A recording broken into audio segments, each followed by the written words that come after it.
रक्षा करो। मैं तुम्हारी रक्षा करूंगी। धन्यवाद माँ। करो।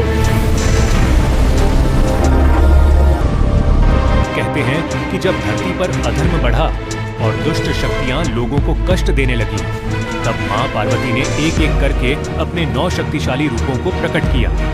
पहला रूप, शैलपुत्री मां ने पर्वतराज हिमालय के घर जन्म लिया और शैलपुत्री कहलाईं। उनके हाथ में त्रिशूल और कमल था और वे नंदी बैल पर सवार थीं। यही रूप शक्ति का प्रारंभ माना जाता है। दूसरा रूप, ब्रह्मचारिणी।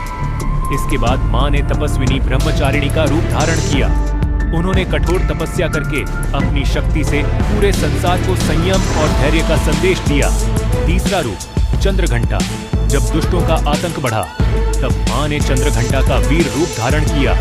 उनके मस्तक पर अर्धचंद्र चमक रहा था और सिंह पर सवार होकर वे शत्रुओं का नाश करने निकली। चौथा रूप, कूष्मांडा। कहते हैं कि जब चारों ओर अंधकार था, तब मां ने अपनी मुस्कान से ब्रह्मांड की रचना की, इसलिए उन्हें कूष्मांडा कहा गया, सृष्टि की जननी।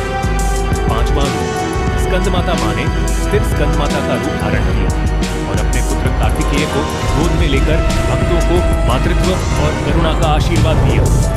छठा रूप, कात्यायनी। जब अत्याचारी राक्षसों का आतंक बढ़ा, तब मां कात्यायनी के रूप में प्रकट हुई। सिंह पर सवार होकर उन्होंने दुष्टों का संहार किया और धर्म की रक्षा की। सातवां रूप, कालरात्रि। यह मां का सबसे उग्र और भयंकर रूप है।